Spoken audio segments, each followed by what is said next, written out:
Salve, salve, torcedor Cruz Maltino, tô chegando na área, muito boa noite a todos, dia 21 de abril, feriado de Tiradentes, mas a gente tá aqui cumprindo aí o nosso profissionalismo, eu ainda sigo em viagem, tô aqui no meu automóvel, em viagem com a minha família, por conta dessas festividades de Páscoa, Semana Santa, mas colhi todas as informações sobre o Vasco, desse duelo que vai acontecer amanhã em São Januário, importantíssimo contra o Lanús.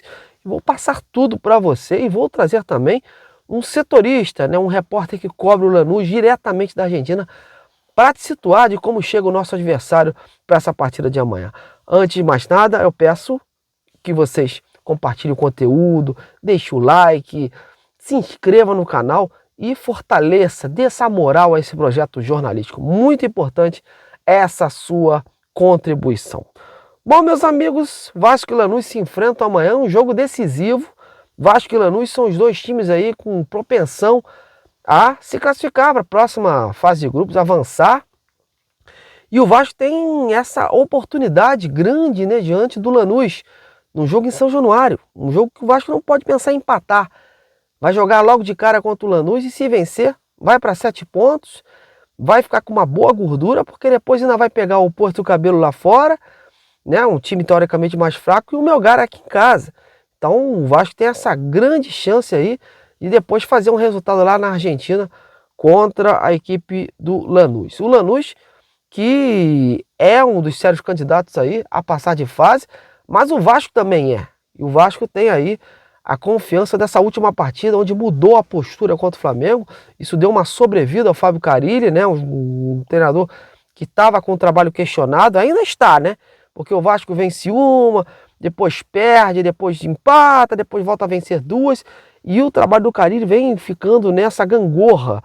E ele tem essa oportunidade de amanhã contra o Lanús consolidar aí, acabar com essa situação, porque é chato isso, até para ele, Então o Vasco, ele tem essa oportunidade, porque se perder ou se empatar, a pressão continua, a pressão volta, até porque o Vasco vai fazer aí vários jogos fora de São Januário, Tem o Cruzeiro fora, tem o Operário no Paraná, Tem o Palmeiras jogando em Brasília, tem vários jogos fora aí, e com isso a situação do Carille pode ficar difícil se ele não conseguir esses resultados. A pressão volta, a vida do treinador é assim. E o Vasco está analisando o Carille de jogo a jogo. Por enquanto, ele está treinando o Vasco, é o treinador, e até pelo último resultado conseguido aí contra a equipe do Flamengo. Mas amanhã, meus amigos, em relação a esse jogo, o Carille pediu muita calma, muita inteligência.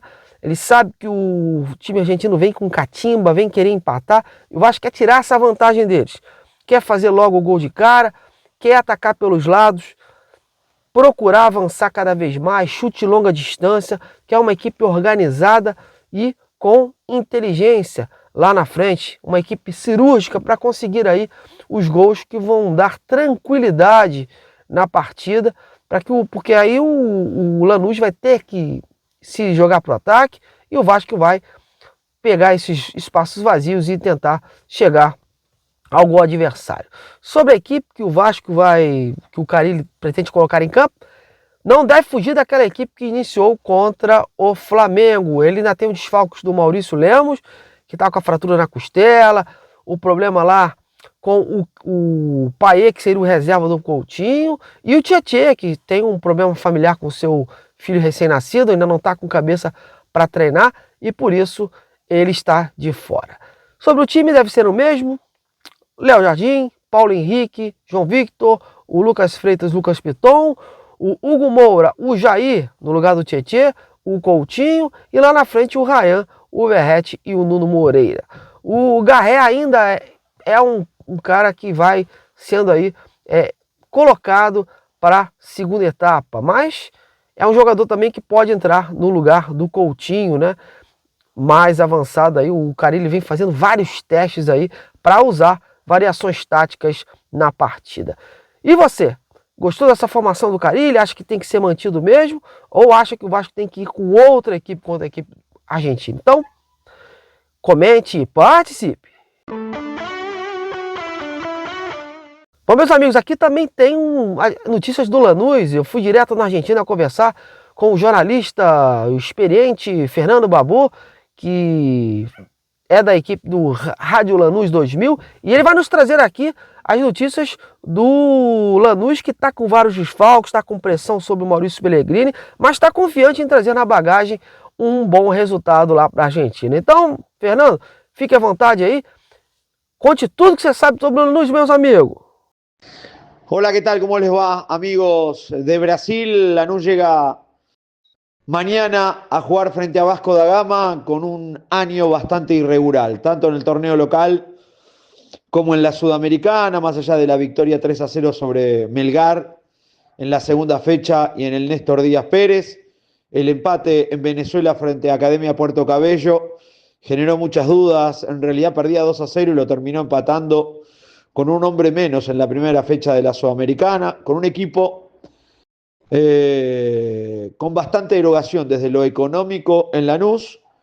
Sin embargo, no está sacando los resultados necesarios para el torneo local como en la Sudamericana. Mañana va a ser un quiebre frente a Vasco, donde un resultado negativo le significará tener que poner lo mejor cuando viaje dentro de 15 días a jugar Arequipa frente a Melgar y también en las dos fechas que quedan del torneo local antes del reducido frente a San Martín de San Juan y Atlético Tucumán. Es un equipo irregular, un equipo que por la calidad que tiene no está brindando futbolísticamente lo que tiene que dar dentro de la cancha. El míster, el técnico Mauricio Pellegrino nunca ha encontrado el equipo, nunca ha encontrado volumen de juego, ha empatado mucho, ha perdido poco, eso es cierto, pero ha ganado muy poco y por eso en una tabla, la del torneo local, con 15 equipos, está ahí en la mitad entre séptimo y octavo. El tema es que como clasifican 8, sigue teniendo expectativa. Flojo de juego, flojo de resultados, flojo de decisiones técnicas y con una victoria frente a Melgar que le dio algo de aire en estas últimas 3 semanas. Está dando mucho menos de lo que imaginaba Lanús, de acuerdo a la salida económica que está teniendo, con un plantel determinante en el rendimiento de Marcelino Moreno, el mejor jugador que tiene Lanús, con un arquero muy interesante como Nahuel Lozada, y después con jugadores de experiencia como el Cali Izquierdos, como Eduardo Salvio, y no muchos más. Algunos pibes que están surgiendo como Dylan Aquino, Segovia, Bruno Cabrera, con un Bou, centro delantero lesionado, con su suplente, Canelo también lesionado, hay un remiendo, hay que inventar puestos para jugar de la mitad de cancha hacia adelante para ver si se puede sacar un buen resultado frente a Vasco, que como ustedes también lo sabrán, nos ha eliminado y mucho, ya sea en Sudamericana como en Copa Libertadores. Esperemos mañana ver un buen resultado, pero sobre todo un buen partido de fútbol, porque entre los dos, tanto Vasco como Lanús, se encaminan para ser primero o segundo en la tabla de la Sudamericana. Les mando un abrazo grande, nos estamos viendo en cualquier momento. É isso aí, amigos. Como vocês podem ver aí, o Lanús aí com alguns desfalques, com alguns problemas, mas confiante, né, em trazer aí pelo menos um pontinho aí na bagagem para a Argentina. Agora eu quero ouvir você. Como você está vendo as suas expectativas para essa partida? Está confiante que o Vasco vai atropelar o Lanús, que o Vasco vai vencer bem o Lanús, ou está achando que vai ser uma partida difícil? Então, comente, participe, é muito importante aí a sua participação. Vamos interagir juntos, porque esse é um jogo de suma importância. O Vasco vencendo, o Vasco dá um salto gigantesco aí e pode administrar da melhor forma a Sul-Americana. E aí injeta a confiança também para o Campeonato Brasileiro. Esse time está precisando, ainda não tem feito boas atuações, mas está precisando aí de resultados para poder aí se manter na temporada. Então comente, participe. A você, meu muito obrigado. Em breve a gente está de volta aí para analisar essa partida. Até lá!